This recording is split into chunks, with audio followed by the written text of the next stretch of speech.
Good. I guess we'll get started. We have Brent Tully with us today from the Institute for Astronomy at the University of Hawaii. He's, of course, the Tully from the Fisher-Tully relation, the famous luminosity line relationship for spiral galaxies, and was part of the team that published the New Galactic Catalog. And he's worked on everything from ultra-compact dwarfs to spiral galaxies, clusters, and superclusters. And today he's going to show us about cosmic flows. Okay, thanks a lot. Well, I guess you have to be up here in the front row to read my list of collaborators here. This is Hélène Courtois, Yehuda Hoffman and Danielle Pomerad and Ed Shea are on the top line there. So, let me see. So there are two generic routes to understanding the relationship, the distribution of matter in the universe. One is just to look at the distribution of galaxies. You can predict the velocity field that would come from that if you had a perfect world. There are deficiencies.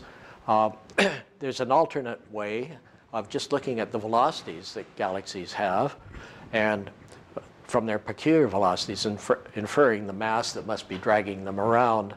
And it has its own list of deficiencies. I'd like to point out here, though, that these deficiencies, so this will be the route that I take here in this following discussion. Our deficiencies here, well, there's systematics. Well, in a perfect world, we take care of the systematics, hopefully. But there is a real problem that peculiar velocities are very uncertain at large distances, but we just can beat that down by getting more and more peculiar velocities and better ones. There are some deficiencies up here with the standard things that you hear more about with going from redshift surveys to predicted velocity fields that are hard to overcome. For example, incomplete sky coverage is always going to be a problem. You're never going to get the zone of obscuration, for example. There's this assumption you have to make that the light you're looking at is somehow correlated with the mass, even though most of the mass is invisible. And then there's the very fundamental issue that tides are quite an important issue here. And so your information from a redshift survey ends wherever you get to. And that's not such a, hey Ray, not such a large scale. So anyways, this is the technique that I'm going to be talking about to take us forward here. And we call it the Cosmicflows program, which is measuring the distances of galaxies. And if you get the distances of galaxies, you can, of course, we can observe velocities very well. And so if we get distances, we can get peculiar velocities. And then those peculiar velocities can infer 3D velocities and density fields.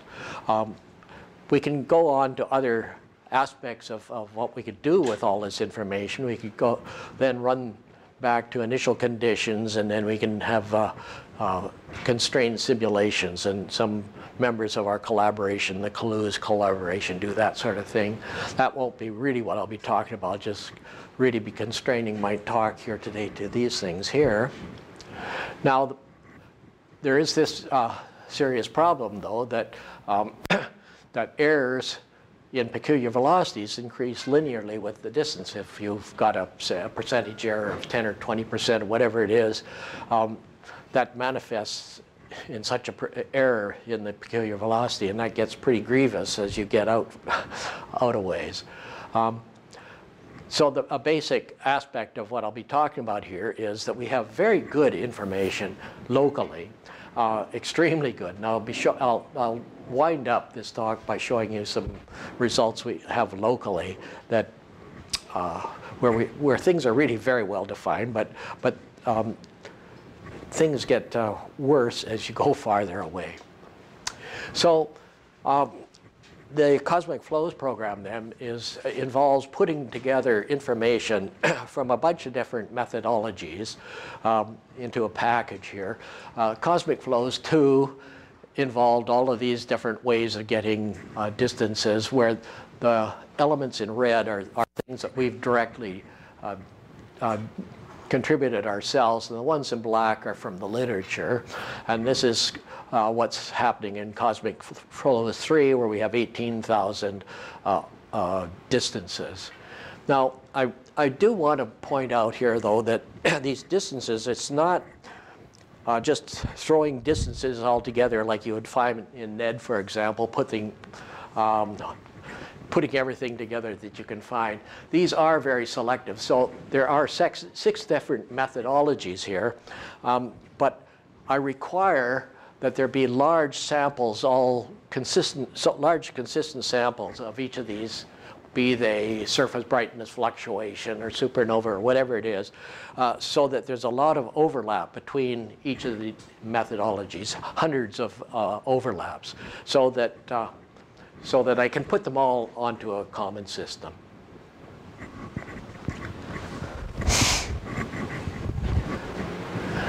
So I mentioned that nearby things are really, really good right now because of the tip of the red giant branch methodology that we're using. We have now 400 galaxies. We're running up to 500 in the next outing. The tip of the red giant branch methodology involves taking the feature that at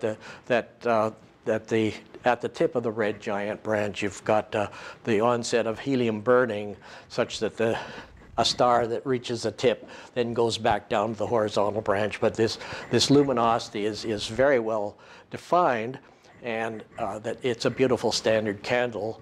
And for example, if I look at these projections on the sky, for example, here's edge on to the local supercluster region here with Virgo over here, and each one of these is a galaxy, and the colors are indicating blue peculiar velocities and red, blue peculiar velocities toward us and away from us in red, and green is very small peculiar velocities.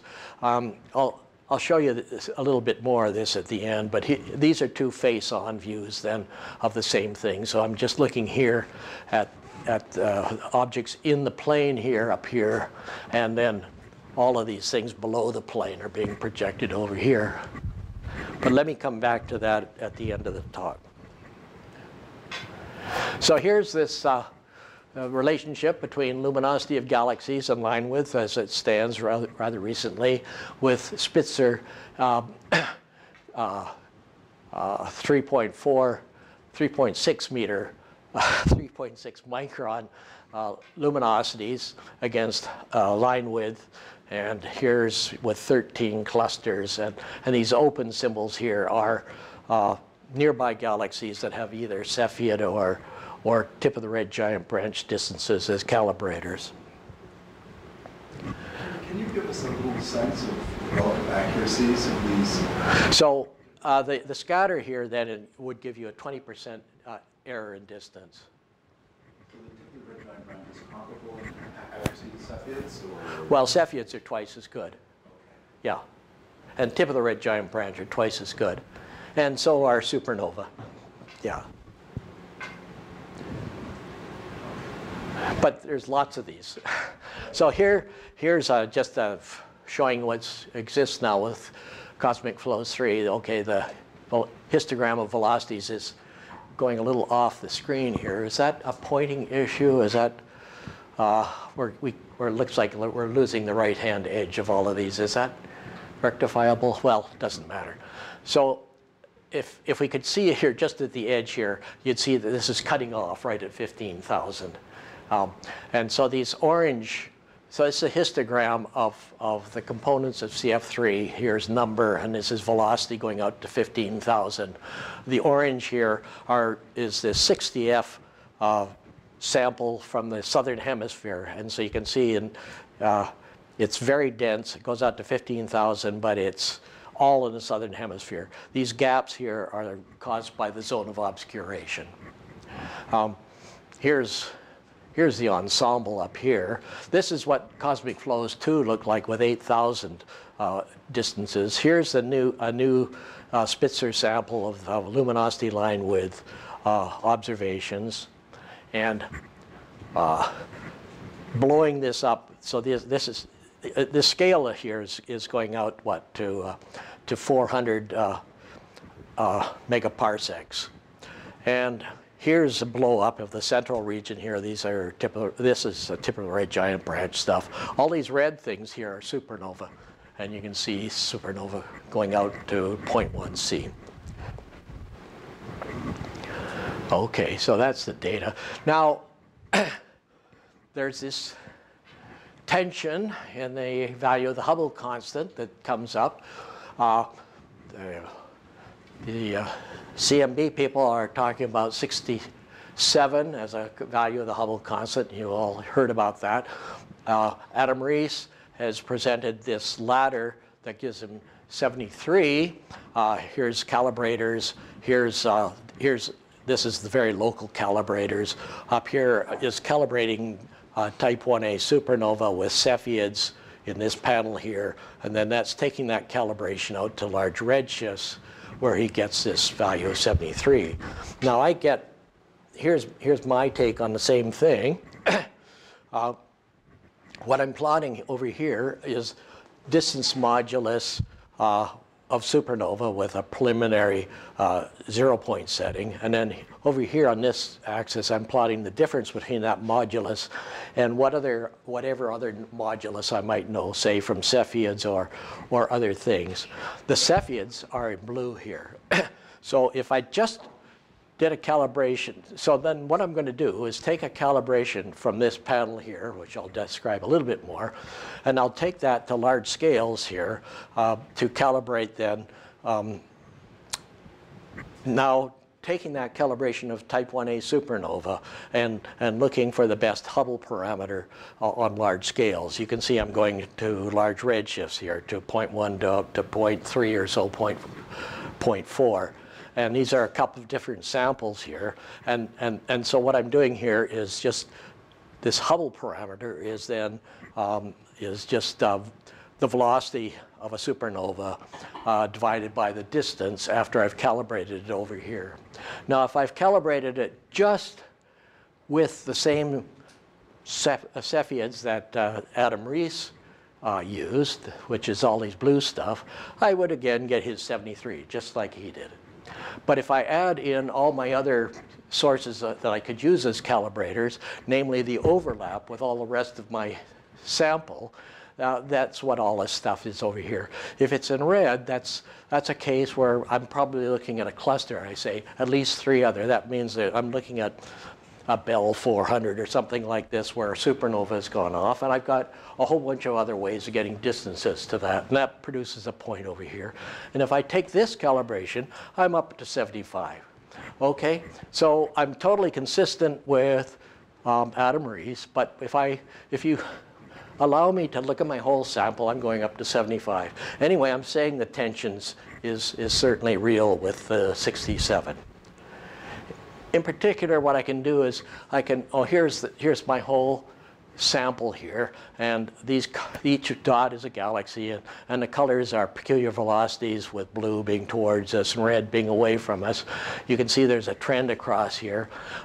If I'm looking though at the whole ensemble, then I see that with my assumption of 75 as a Hubble constant, here's the peculiar velocities that I get centered around that value. The red ones are the more distant ones, 10 to 17,000 kilometers per second. The blues are the more nearby. They're quite consistent in themselves with 75. Now, if I entertain, okay, this is unfortunate. This is falling off. Because if on this plot over here, this is velocity going out to 15,000 again, right over here. And this is a peculiar velocity in different bins as I'm going out. And this red bin here is 70, the assumption of 75. Now, anything below this dashed line would correspond to infall. In other words, more mass locally and a monopole infall. And anything above this line would be a monopole outflow. And so you can see here, and each step here is one tick in the Hubble constant. And by the time you get up to here, I'm talking about 68. So if you took 68 as your Hubble flow and applied it to my data, then I would be having a 700 kilometers per second monopole outflow at the edge. Ridiculous, okay?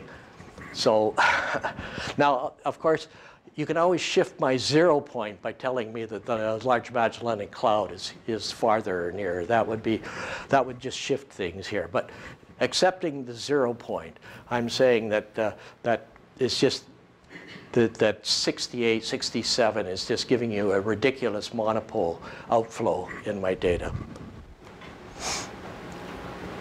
And you see it just grows with distance, as you would expect in having a wrong Hubble constant.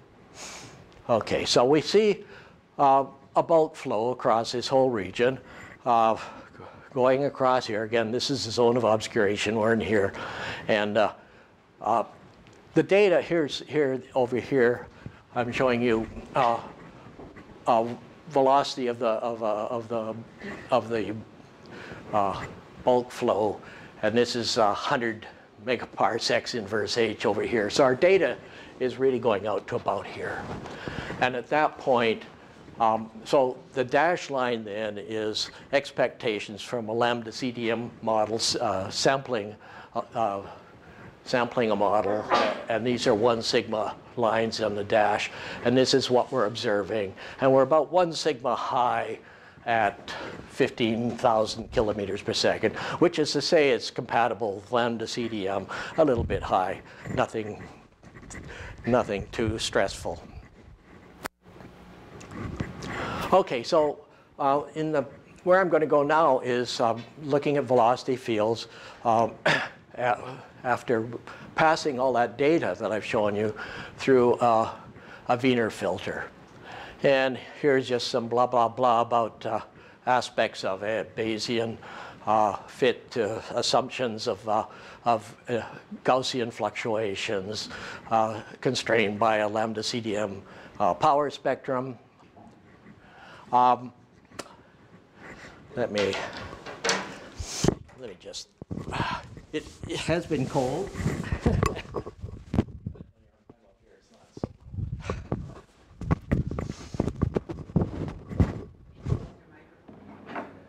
Oh, I did. I lost the mic. Oh, he was in here. Where are you? Here I am.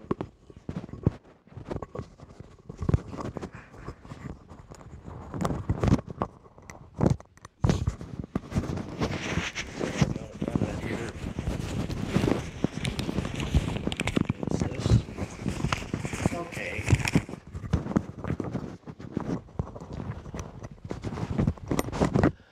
Okay, back in business. So, so we have these constrained realizations then of the data with this assumption of the power spectrum, and this gives us estimates of the errors, and we have the property then that nearby, as I was saying, the data is really good and it really constrains the model. And as you go out, it just degrades away until we're talking. Then we go to the mean density at the end in the multiple realizations. Okay, just so this is a linear. The assumptions here with the Wiener filter is linear dynamics, and so that's good in the velocity fields down to a few megaparsecs. It's only good to about 10 megaparsecs in the density field. One of the things that's really good about peculiar velocities, though, is the coherence in flows on large scales. And so even though our individual accuracies drop as a function of distance, we actually can gather a lot of information through this coherence in the flows. And okay, another little trick I'll be using and I'll be talking about is how we can separate velocity fields into local and tidal components by looking at a confined region and looking at from the density reconstruction from the Wiener filter model. We have a model of the density within a certain volume. We can ask what is the response then of the velocities to that density field. And that gives us local flows, and then we can vector subtract that off the total flows to get the tidal components. Okay, and just another of the tools that I'll be talking about is we can get the shear in the velocity field, and the eigenvalues of that shear, we can order them here, and if all three eigenvalues are above a certain level, we can say that we've got a knot, namely we've got infall on all three axes. And by contrast, a void, you've got outflow on all three axes, and filaments and sheets are the intermediate possibilities. So every point in space, then we can say, okay, it's a knot, filament, sheet, or void in this volume.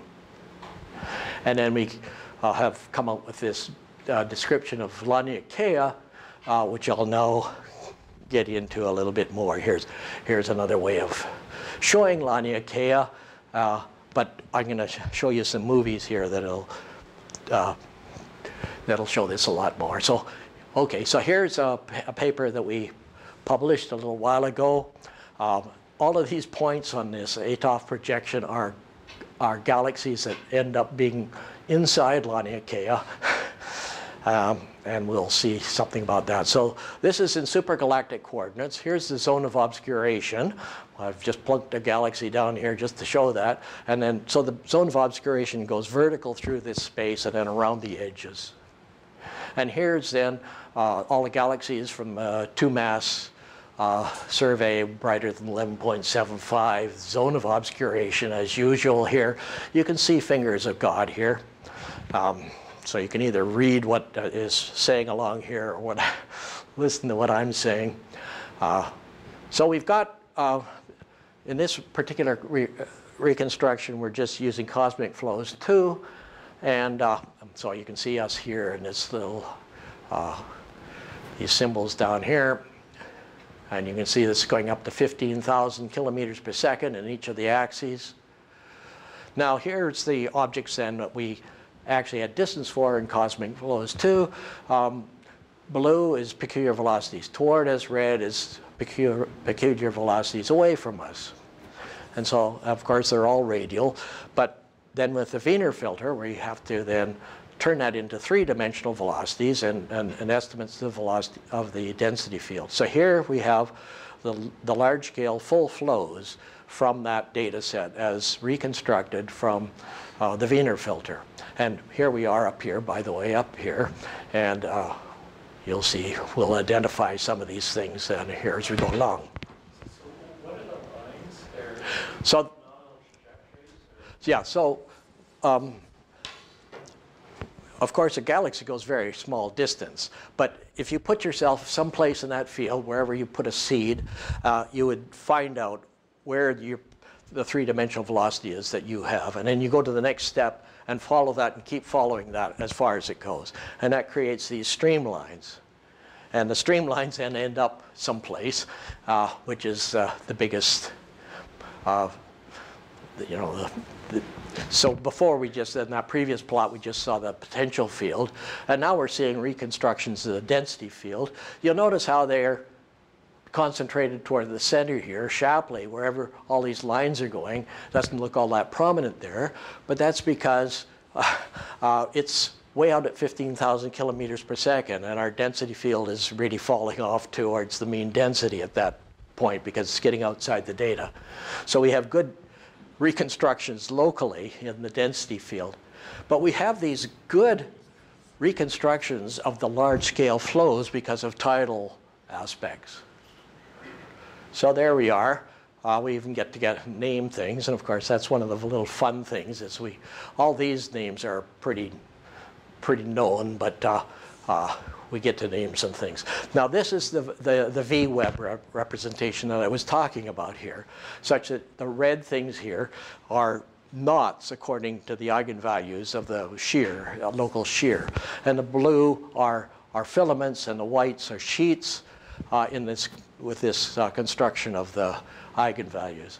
And so here we've gone in here. This is, you can see how here's a filament through the eigenvalues, but you can see when I look at local velocity, I can get shears, but I can get divergences in the velocities between flows towards what we'll call Laniakea, and flows towards this Perseus-Pisces region over here.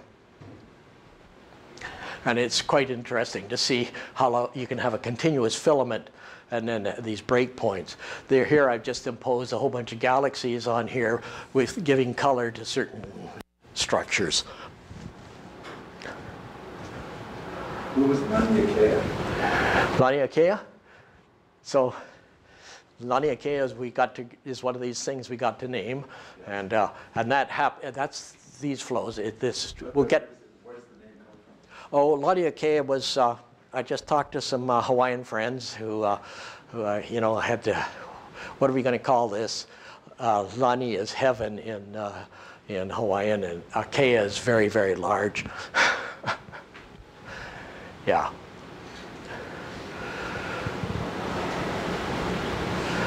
And so here I'm going to show you how we define Laniakea. So we could look at the local flows within this volume, the density reconstruction within this volume, and all these flow lines here are then internal. So these are the local flows are going in and ending up over here someplace, which is what has been called the great attractor region. So the great attractor is the center of where these flows are going, and Laniakea is the ensemble. It's kind of like the watershed of the flows.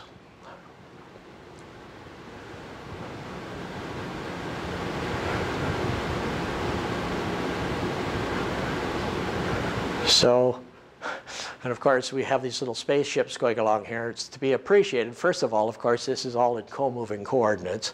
It's, in fact, the whole thing is blowing up, in fact. And of course, an individual galaxy goes hardly anywhere in the age of the universe. So this is something that you guys can appreciate. Sometimes the public doesn't quite appreciate this. So, but yeah. And again, this is us over here. So we're over near the edge. Here we are over the edge, and we're quite near a break point where flows are going over to Perseus-Pisces. So if you want to understand this, so the definition of this region that you draw is that if I release a test particle with zero inertia, you would end up inside the surface of the region. Yeah, so a test particle is in the local flow is going towards everything within that boundary is going to a common place within that. Yeah, that's the local flow, though. It's not this whole region. Laniakea is actually going someplace. Okay, it's not static, but I'll show you a little bit more about that. Okay, here I can shut up just for a minute. Oh, do we hear music? Yeah.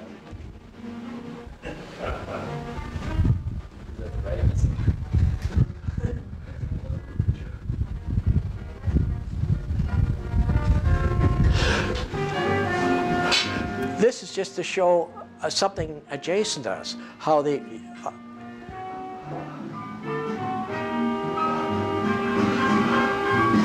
I'll let it play out. This is quite short.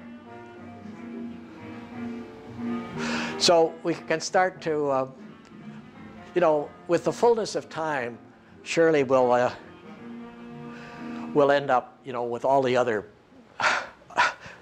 watersheds around. This is a cute little one with only 10 to the 15. This has got 10 to the 17 solar masses in it. This is 10 to the 15. This has got about, I don't know, 10 or 12 Sirius clusters in it, and this has 0 Sirius clusters. Okay, but it's right on our doorstep, and I just have to take this little aside.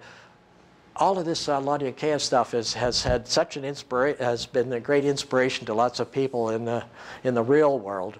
Here's Lalo Schifrin's Laodicea waltz. There's been people who have done symphonies and art pieces, and rock bands, and all sorts of people have been sending me stuff of their music and whatever. Yeah. Anyway, okay. So just show you a little bit more. And here's another movie here. And this one is actually moderated by a computer. The voice here is computer generated. So it's not too loud. The cosmic web along with sheets and points. This construction is based on observations of the velocities of galaxies as they deviate from the universal expansion. 8,000 distances and inferred deviant velocities are modeled as a field of three-dimensional velocities and densities. Wheeler filtering and constrained realizations satisfy the data and the standard model of cosmology. The cosmic V-web is derived by calculating the shear and the velocity field on a three-dimensional grid. Shear indicating equal on 3 orthogonal axes identifies the grid position as part of Oh, is this volume-wise? Backflow on all 3 axes is the signature of a grid position.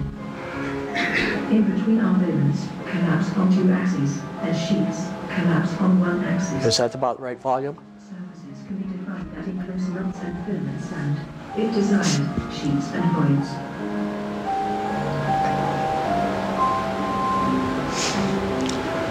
The scale of the reconstruction exceeds 1 billion light years. Names are given to major components.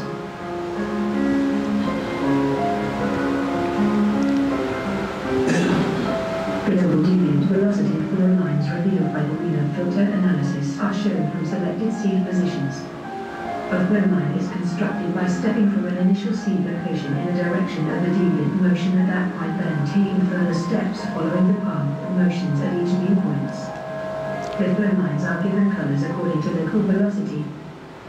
Velocities increase where the rainbow colors, as a knot, is approached, and decrease bluer colors in passing through the potential minimum of the basin of attraction. It is seen that all the long flow lines terminate at the feature called What's shaping. the different and why do you... What's that? Is this the same velocity field you were showing in the previous... Yes, it is, yeah. And here's, Greater concentration towards shacks. yeah, well, that's where everything terminates, yeah. A region from Perseus Pisces through the funnel is highlighted. Local flows proceed along filaments to nearby knots. Flows along filaments need not be one way. There can be a divergent point along a filament with local flows heading in opposite directions towards separate knots. Plural flows specific to the Perseus Pisces tenuous region are shown again. What was that? What defines the red and gray surfaces? Okay, so that was the eigenvalues of the shear. And so the reds are knots where the eigenvalues are such that there's inflow on all 3 axes. And the gray is filaments where it's 2 infall and 1 outflow. And then there's sheets and voids that we're not showing.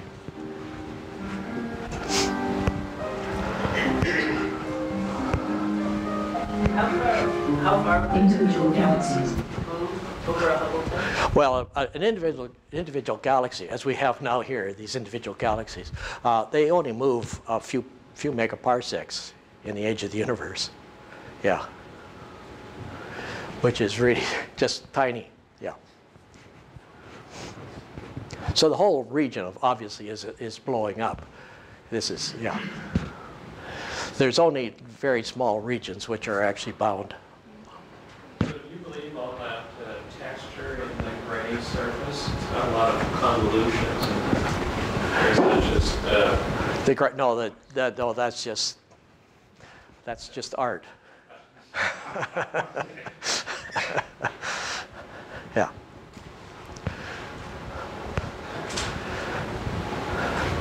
Is it not talking to us? Is it stopped? Oh, it's because you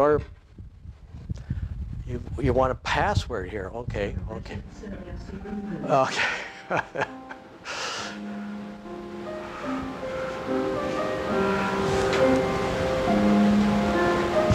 Now only galaxies associated with groups of at least 10 members are shown to simplify the presentation. Local flows are shown.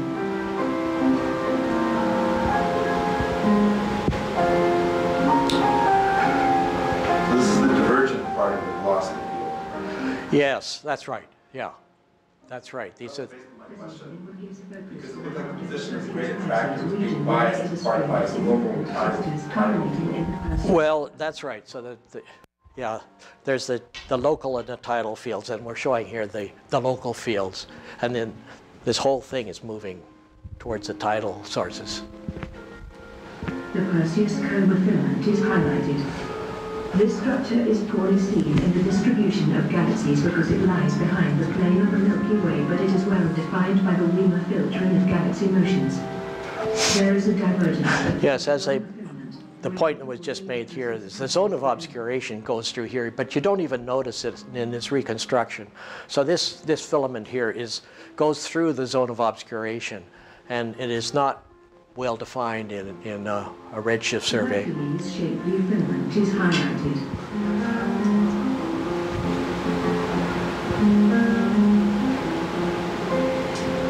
So on this physical scale, what are the largest structures, megaparsecs, that will remain intact and avoid acceleration?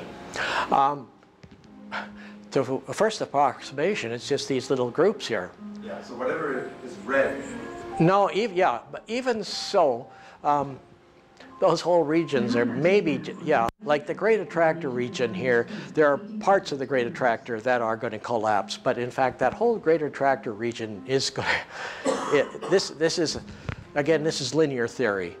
Sure. And so so these are kind of blown up, if you like, yeah, so the real bound places are even smaller than this. Yeah. So 3 negative eigenvalues doesn't imply they'll survive, I mean, against acceleration, right? Yeah, the acceleration is just going to blow this apart. The arch is highlighted. This filament in the roof of the local void links between two great structures with a divergence between local flows toward Perseus Pisces and Thruidus to the great attractor. Again, this arch, nobody's ever talked about that arch before that I've ever heard about. And this strand here going between Perseus Pisces and the great attractor goes through the zone of obscuration, and it's really not, nobody's talked about it. In the background is the Virgo strand, the direct link between our galaxy and the great attractor.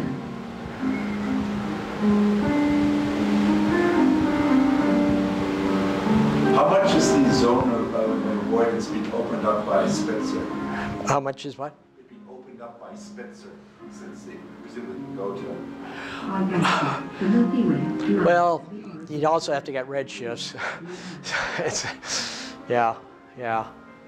Here we are. Here's the Milky Way, by the way, the Virgo cluster, and then the great attractor. We flip around here. Here we are over here. You can see this displacement of, this is a displace. Here's the galaxies in a redshift survey. And here's where Virgo got placed in our reconstruction, our linear reconstruction.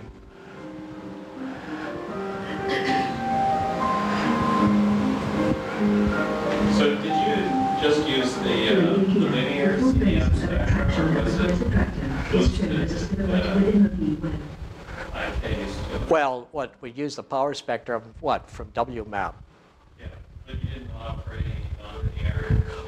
That's, yeah, so we have to reconcile that in the future. That's work in progress, yeah. And then you said this was a Bayesian reconstruction? Yeah, yeah. Like, presumably you did some sort of MCMC. No, no.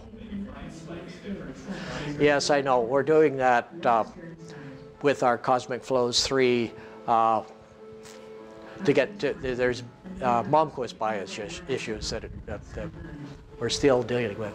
Here's a little fun thing here, just for fun. We've gone inside the filaments. And you can follow us around here. Here it is over here, I guess.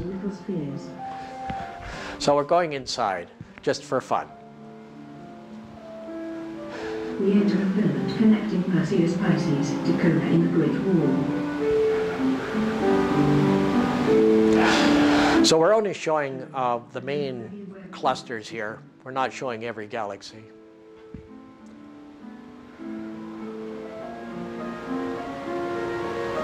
The Great Attractor at the heart of Laniakea.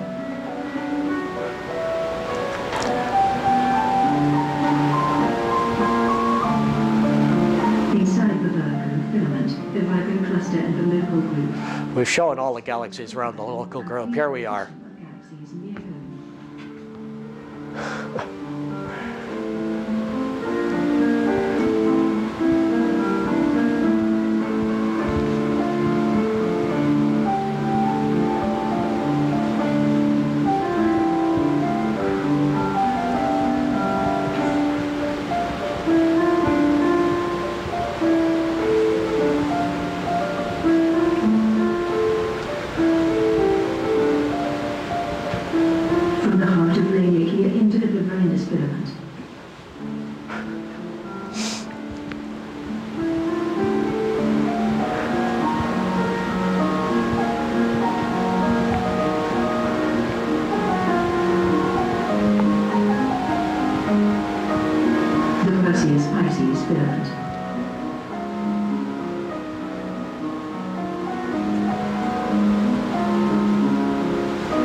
Yes, now we're going to go farther away, and so whole clusters are being represented up here.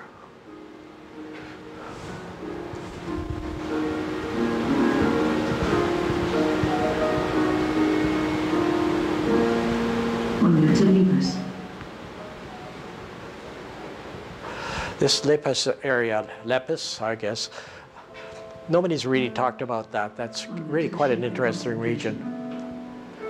And here's Shapley. Except we haven't convinced the computer to say Shapley right. But look at all the Abell clusters in the Shapley region.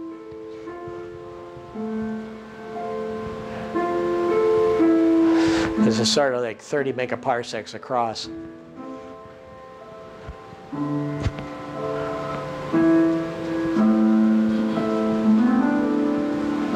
So we're winding down on this.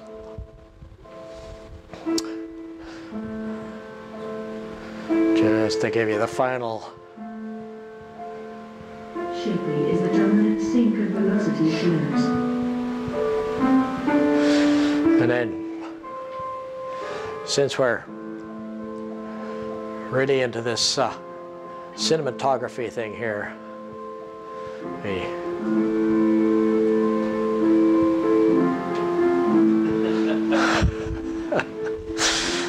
okay.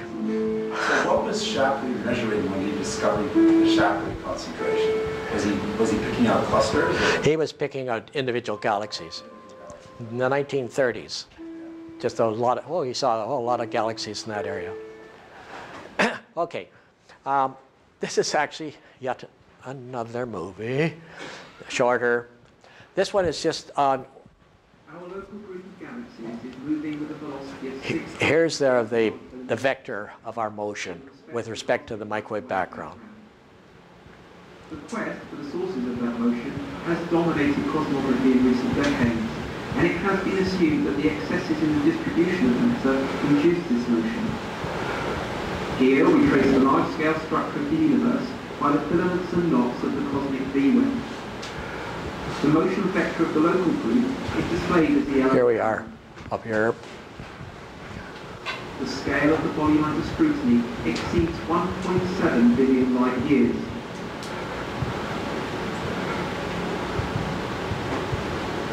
We visualize the growth of streamlines of the large-scale velocity field. Here we just put seeds all over the place and find that they all go off to Shapley. Travel a typical distance of roughly 1,000 kilometers per second along flow lines. To further investigate the nature of the repulsion, we transition to the visualization of the antiflow, namely the negative of the flow. The antiflow converges on a location that we name the dipole repeller. For convenience, the region of the dipole repeller is materialized by a sphere of 5,000 kilometers per second diameter centered on the point of convergence. Now, we have streamlines of the flow seeded in the dipole repeller region. These streamlines converge on a Shapley attractor. Similarly, we restrict the seeding of the streamlines of the antiflow to the Shapley attractor region. The flow develops mainly in a plane containing the major overlaps. Okay, you got this? Blues are flows and reds are antiflows. Okay? The antiflow develops in the orthogonal plane that corresponds roughly to the supergalactic equator. The antiflow lines travel through the underdensities lying beyond the Great Wall and Southern Wall on their way to the region of lowest density, the dipole repeller. The full extent of Laniakea, our home supercluster, is visualized.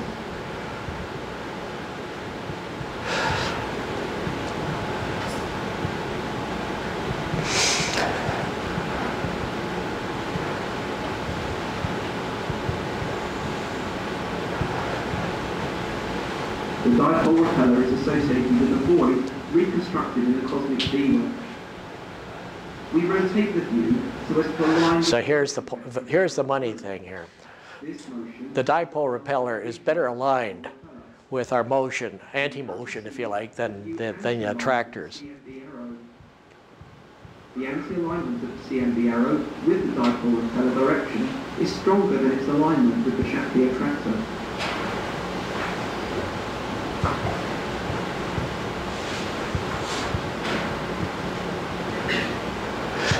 So the gravitational potential field is visualized by the means of three-dimensional surfaces of constant values.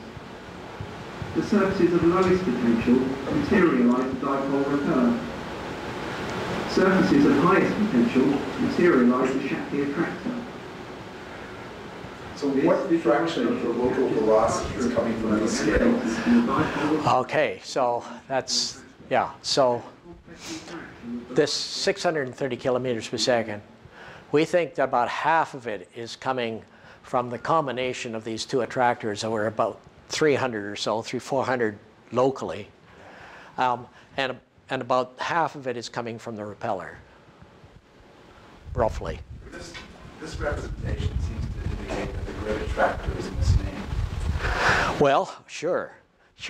But that's a historic name. I keep it.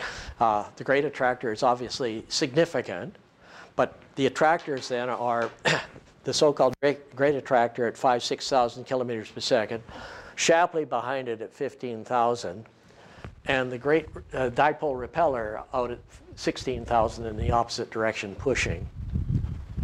So the larger scales are providing a modest contribution to the local velocity, or the what? yet larger scales. Yes, well, they're significant, yeah.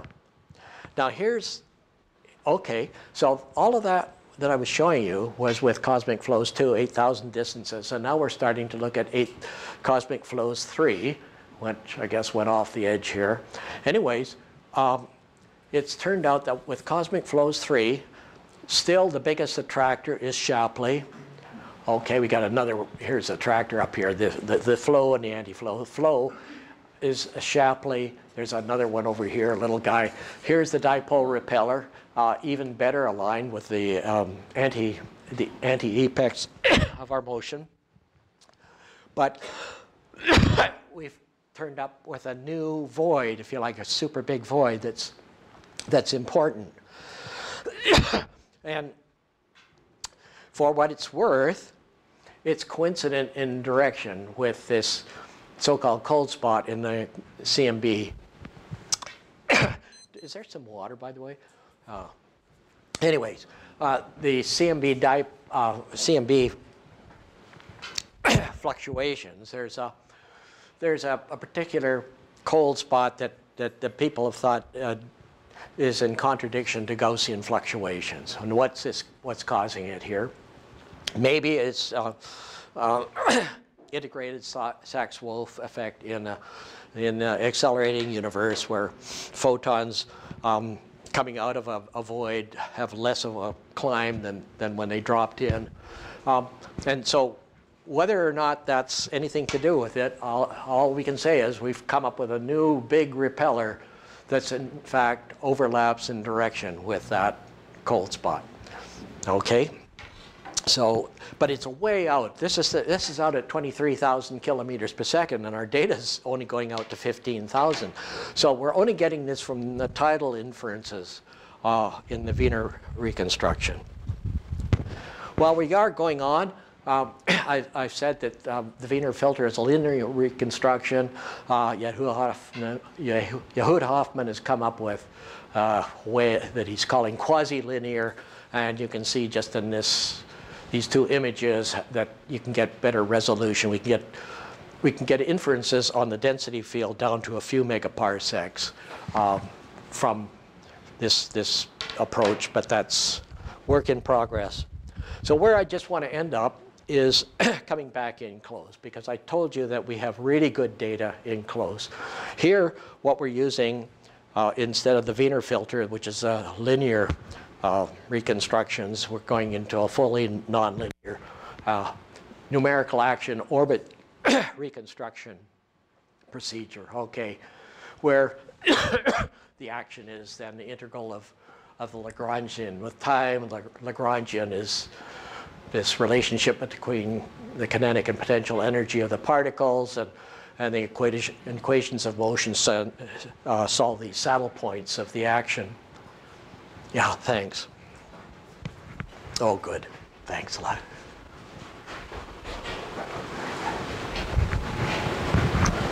Yes. Okay, so we're going to construct orbits.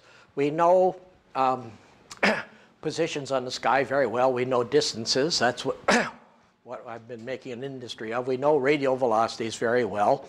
We know the luminosities of the galaxies, say in the infrared at 2 microns. In a few very nearby cases, we have proper motions, but not enough to really talk about, but just a couple. And then the other thing we can play with is, with luminosity, is make some guesses as to the relationship between mass and light, and so infer masses. And so we can, with such an inference here, we can put in masses here, and we can get orbits, and then we can test the quality through the distance that a model gives with the given choice of masses with what we observe down here. And that'll be our merit of quality. So as I was saying earlier, we have a lot of very good information nearby from tip of the red giant branch and Cepheids. So we have a good situation locally.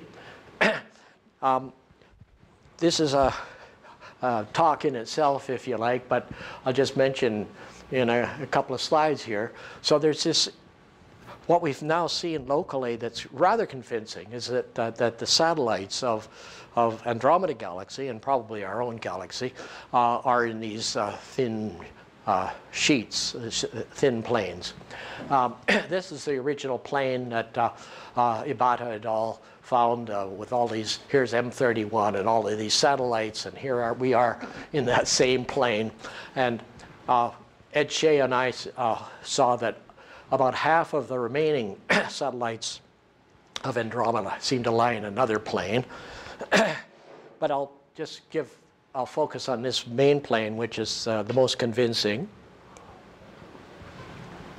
So we constructed orbits for these things. These are just the orbits of these objects in the main plane, where it turned out that there's this curious kinematic situation where all of the blue shifted ones with respect to Andromeda are on one side, and the red shifted ones are on the other side, coded blue and red here. They all on one. So here we're looking edge onto that plane that I talked about. This is our galaxy over here. This is M33, by the way, coming by down here, and M31's in here. And this is a face-on view. And it turns out with our reconstructions, and that essentially all of the blue shifted ones sourced out of a given location here, and the red shifted ones sourced out of a location here. I don't want to get into the details of this, but here's just a little picture of it here. This is the Virgo cluster over here. Here's all these guys coming out of the local void, coming down. All of these white things are other galaxies, but here's all the galaxies in our local group. This is the Andromeda group over here, and now we're just looking at those particular galaxies that ended up in that plane. This is Andromeda, this is our own galaxy, and okay. So that's a little, so these are plausible constructions. The trouble is that we can't prove uniqueness, but to the degree that our model makes any sense, this is in supergalactic coordinates here. This is the supergalactic equator where everything ends up. They've all come out of the local void up here. So they all descended out of the local void. Here's M31 and Milky Way here. And all of these other guys have been chasing us down. The picture that we develop is that we've got our Milky Way and Andromeda coming down and coming together, and following them for the objects that end up around Andromeda. They were beyond M31. They were following it down, chasing M31 as it comes down, but M31 is swooping towards us, and these things have sort of been all shepherded into this. They start out sorted in a layer together, and they all come down chasing Andromeda, and now passing Andromeda as they come toward us. It's a plausible scenario, but we couldn't tell you that it's the actual final word. But I just we'll end up though with this one more little movie here that I'm really pleased with. That Ed Shea is the guy that is responsible for this. We're now in the local, what's been called the local supercluster. Here's the Virgo cluster. Here's us and Andromeda over here. This is Fornax. This is Virgo W in behind. This is Antlia cluster down here. We're going out to about 30 megaparsecs. And here's their orbits that we reconstruct then. For 1,400, the 1,400 objects, it's all of the important mass components in this region, plus all of the test particles that have really good distances and that can be used to test the model. So the big things are heavier things, and little things are these test particles with good distances but don't affect the mass too much. And just showing you for various angles here.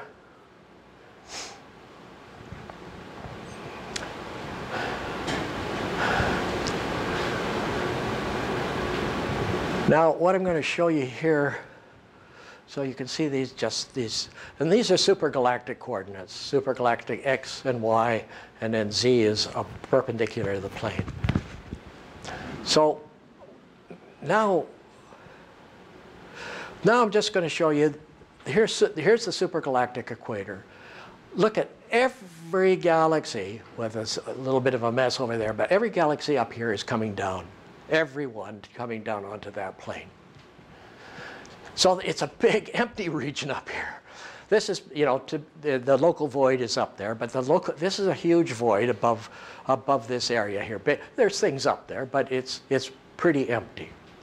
And then if we look, edge on here. So first of all, you're going to see things falling in towards Virgo here, into this little region here. But then there's also this big flow across here. This is, yeah, I'll catch it next time. Now I'll go down here. Next layer. This is just below that, the supergalactic equator. No more do you see that descent. Everything's just sort of going across, a little bit of up, especially as you get towards Virgo. Now Virgo's sort of in here someplace. So they're but you see that there's no more descent out of the local void. And you see here this flow across here. And this, so Centaurus cluster is about right in here, just off the edge. And this, all of these orbits are in the center of mass of this system here. And the whole region here has a motion of about 230 kilometers per second towards Centaurus and the Great Attractor. This is just showing you the bottom little chunk. The thing that I like to show over here in this bottom chunk, this is not very well known region because it's a lot of it is obscured, but I want to show you here. When you look at this angle, there's this beautiful flow coming across here. There's a filament running right across this region, plus minus 30 megaparsecs. Over here is the Great Attractor. Over here is Perseus Pisces, and there's these divergences that are happening over here. Well, okay, that's about it. What we've got going is we've got to improve, as Ray say, a little bit better on our Malmquist bias, working with Cosmicflows 3. Cosmicflows 4 will have about 40,000 distances, and we're working away on that, picking up using WISE to get photometry. And then we've got a lot more TRGB coming in. It'll be more supernova. And How much deeper will that be? and what? How much deeper will that Oh, it won't go too much deeper, I'm afraid, because these will only go out to, again, to about 15,000, and this is all local. These will go out to about 0.1 C, but they're not very numerous yet. That'll be Cosmicflows 5. I guess they get a lot more supernova in there. And thank you.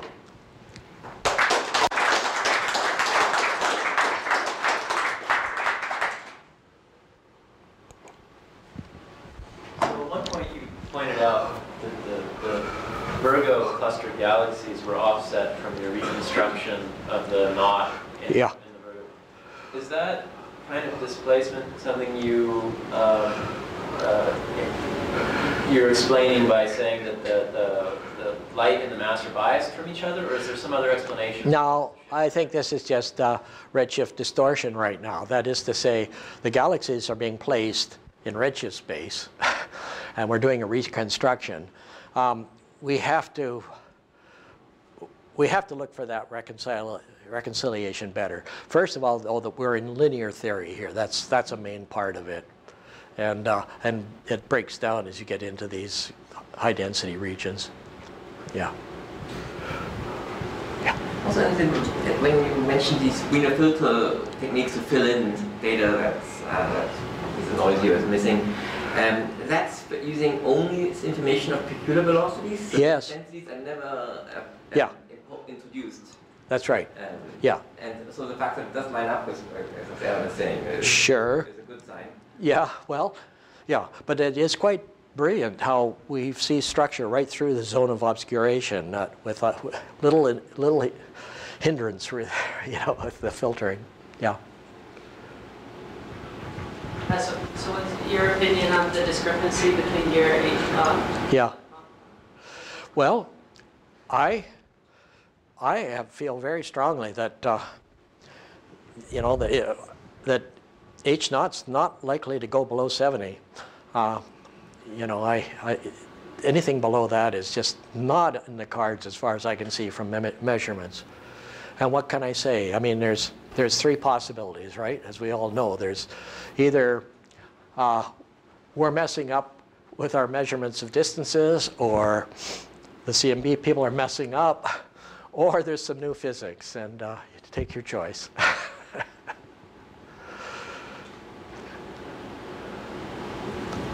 Okay, can you review for us the extent to which the distance to the LMC Yeah. is a crucial step in all of this, or to the extent to which it can be sort of circumvented? Yeah, but to be a full reconciliation, you're going to have to. It's a 10% issue here, and okay, Gaia is going to inform us pretty. We don't really have to fuss with that because Gaia will tell us the answer here in another 6 months or a year. But who can believe that they messed up on, say, the distance to the LMC by 10%? It's hard to believe. But that in itself could Yes, yeah. potentially make a significant... Absolutely, it could. Yeah. All of this is my 0 point on the Cepheid scale and the TRGB scale. I'm taking that as a given, as the community tells me. I don't know. Yeah.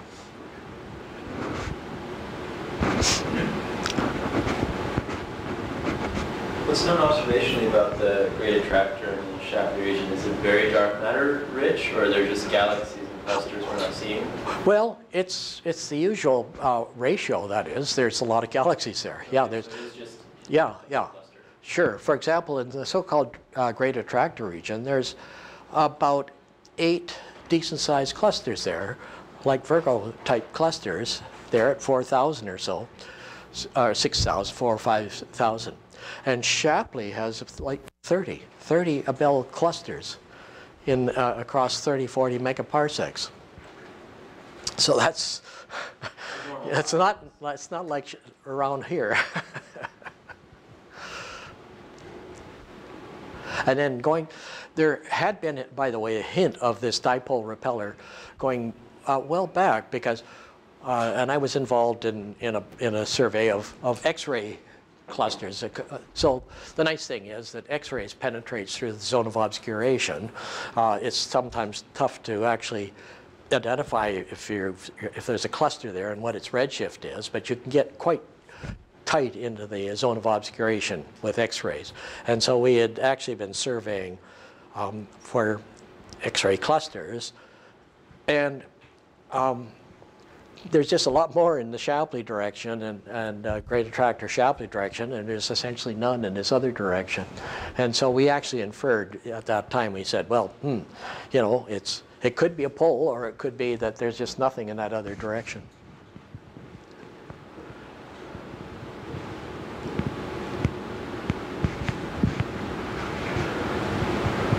Okay, thanks, Speaker.